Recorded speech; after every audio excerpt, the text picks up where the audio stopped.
Good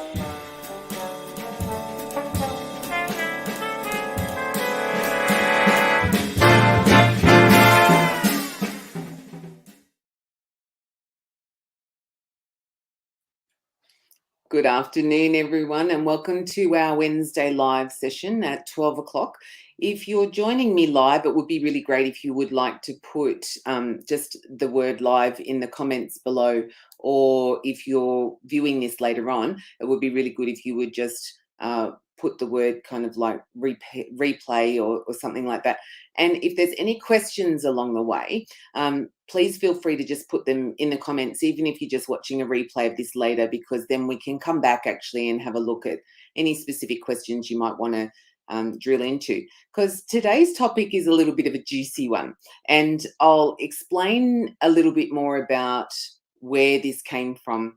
And it's one of the common things that I get a lot of feedback reported to me through different organizations about the challenges of trying to provide constructive feedback, and people, getting really upset. And with COVID, I think what's happened is a lot more people in organizations, they're finding that our people seem to be a bit more sensitive, and that when we're trying to provide what is, constructive feedback, or we're trying to communicate about something, that it seems like people are a little bit more on edge, and they, react in ways that probably weren't expected. And so part of this is about, as long as it is really constructive feedback, we have to be able to frame it in a way that makes it easy for people to digest. So, it may be that I've noticed too that what we seem to experience with younger people is that there's a tendency for them to kind of recognize that they're really sensitive to sort of bullying and harassment. And so often when you're trying to give them feedback about their work performance, they're kind of seeing it as being, bullied or harassed, and kind of wanting to play that card prior to, even having a discussion about the actual work. And so it's really important. I often talk about process and not the person. So we want to try and break down what it is that we've got to give them feedback about, and then try and make sure that we're framing it in a way that talks about the work that's not being achieved, or the outcome that is not being achieved, not about the person's failure as a person. And it's not easy to do that, I think, depending on your industry. Now, I had an interesting conversation with my plumber, actually, more recently, who was telling me about the challenges that they were having with trying to get young people to maintain their focus and attention long enough to learn what they need to learn in terms of the trade outcomes.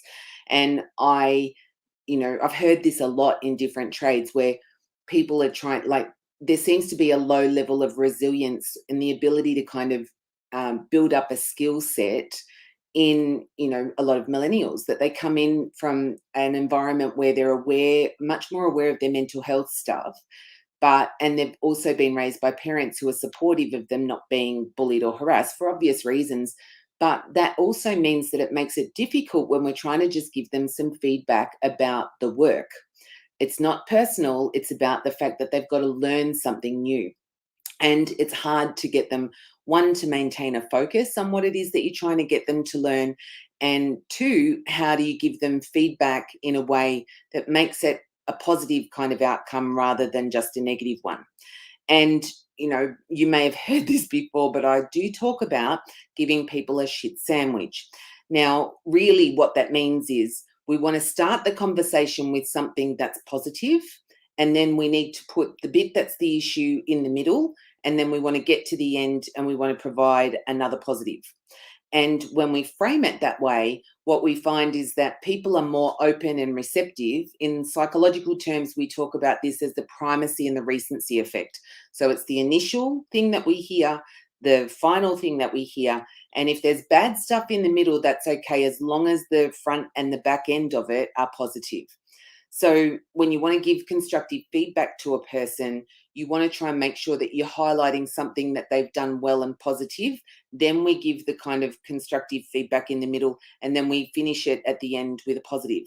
And I was having a conversation actually with my brother about a recent situation he'd been in, where the focus of the feedback and the performance review was just constantly, it was just all negative. There was no positive in it at all. And even when, he sort of suggested that they might want to look at putting some positive into it, they did bring the positive in, but then whacked a little negative on the end. And it's really important that we don't do that. What you end up doing is then isolating people and making them feel like they're the problem. The other element of all of this is to focus on what's the issue. So if it's a process and the process is not being followed, what we need to make sure of is that, depending on the person, that the process is being given to them in a way that they can follow in a consistent way. Now, depending on their learning style, it's an important sort of thing to understand. If we've got it all written down, that's one thing. If other people find it useful to, watch video content, then we can put it into something that they could watch. And I said this to the plumber. I said, well, when the young guy, because he's like, I show him a couple of times, and then I ask him to do it while I'm watching him and I'm stepping him through it. Then I leave him to do it himself, and it takes him 4 times as long. And then by the next one, he goes, I don't know what to do anymore. And I said, young people these days actually need a lot of video content. They learn a lot of stuff by watching YouTube. And so if you've got a process that you want to teach them and you've got it fully written down, that's one thing. But I'm going to suggest that you might want to look at also putting some video content together for that person, even if it's only short bursts of, a screen capture that you're kind of giving that, do this, do this, do this. If the process is clearly mapped out, then the feedback just needs, and it's still not being followed, the feedback needs to go back to, here's the process, where is it that you're not following the process, or where is it that you're struggling with following the process? Because when we talk about constructive feedback, it should always be in relation to the process. Even if it's something that needs to be done on the fly, like, I don't know, you've got a reception person who's answering the phone. If we've given them a basic script and, they're following the basic script, there's an element of their personality that's going to come through, as long as that's not actually taking them away from, finalizing that phone call the way that it needs to be finalized and recording all of the information that you actually need. That's the purpose of the phone call. Then, we don't need to be critical or giving negative stuff in relation to how they speak to people. If they're able to build rapport, then it's about the rapport building. It's not about them following a specific script word for word. So depending on the kind of organization or the kind of work that you deliver, it's really important to recognize that even though we might have scripted bits of information, that you really do need to allow people to have a little bit of their personality that kind of flows over the top of that.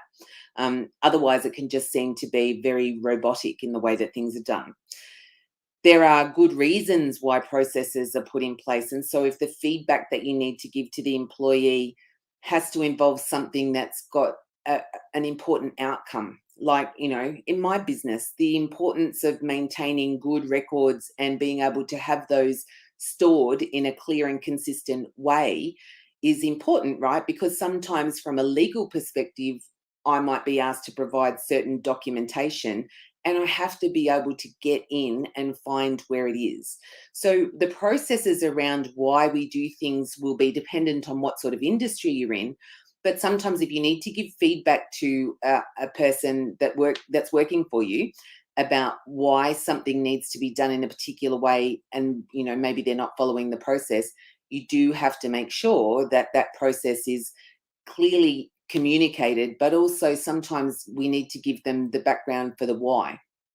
So if I'm going to bring somebody on board who is, working with me in that sort of reception space, I have very clear and a very guided conversation about the importance of confidentiality.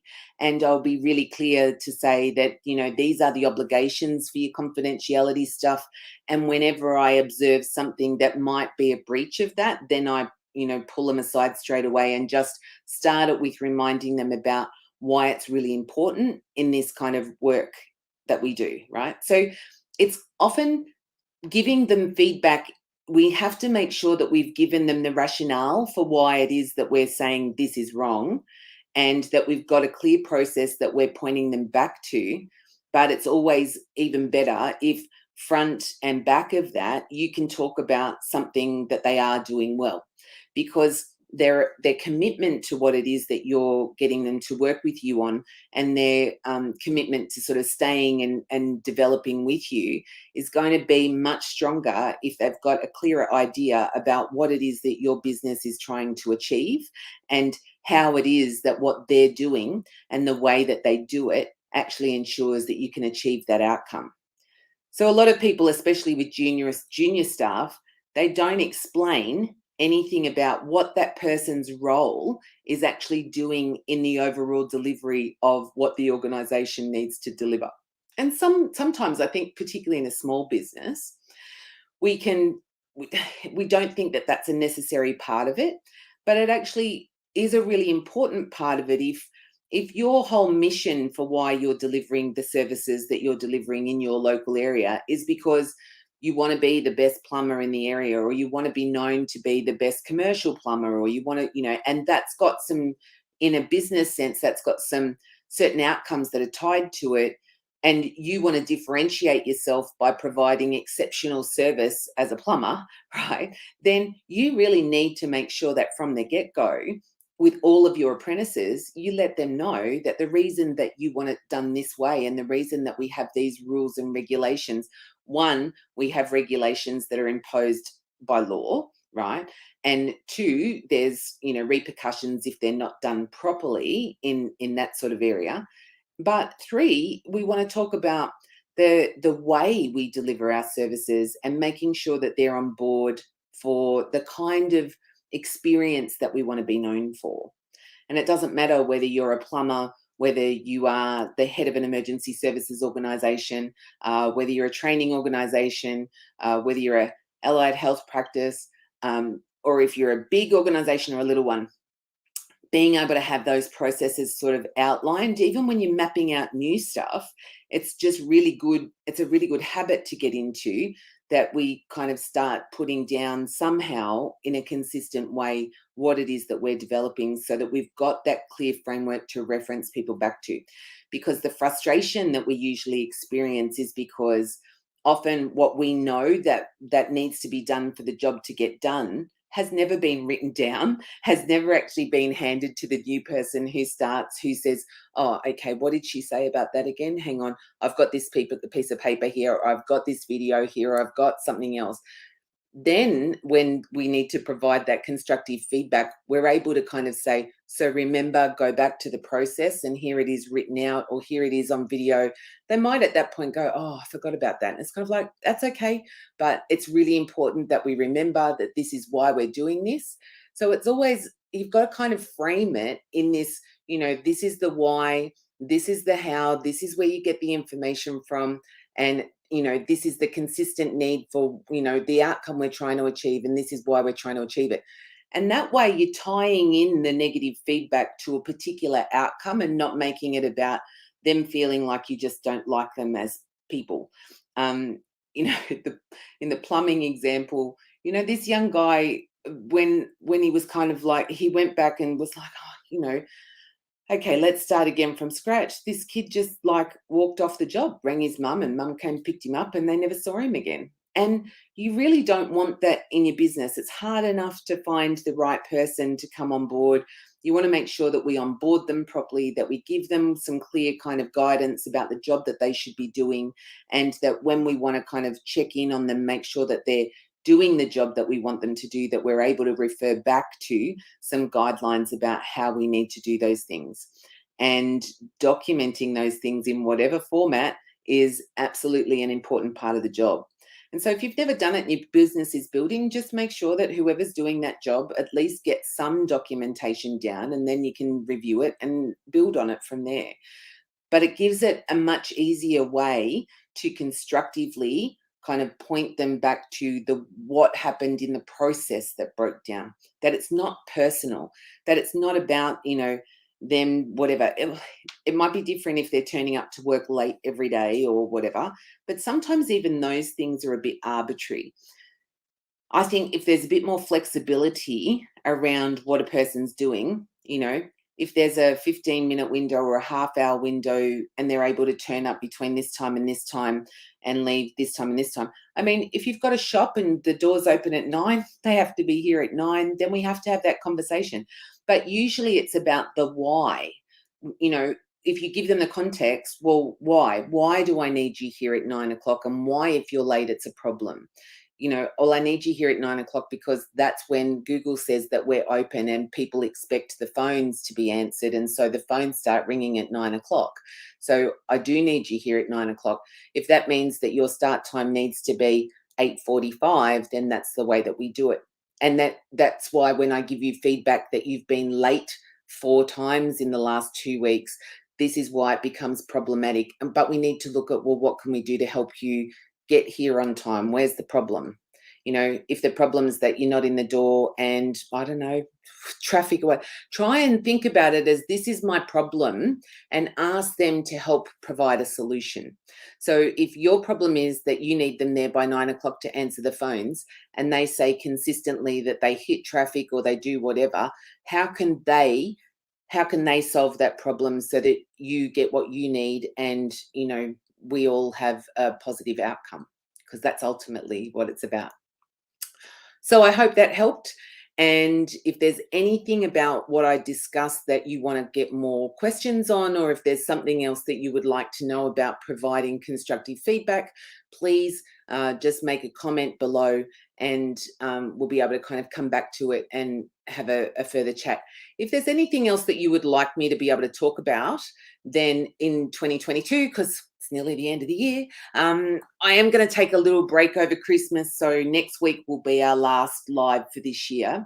And next week, I thought I might talk to you a bit about, you know, stress at Christmas in particular, and why it is such a tricky time of year for a lot of people.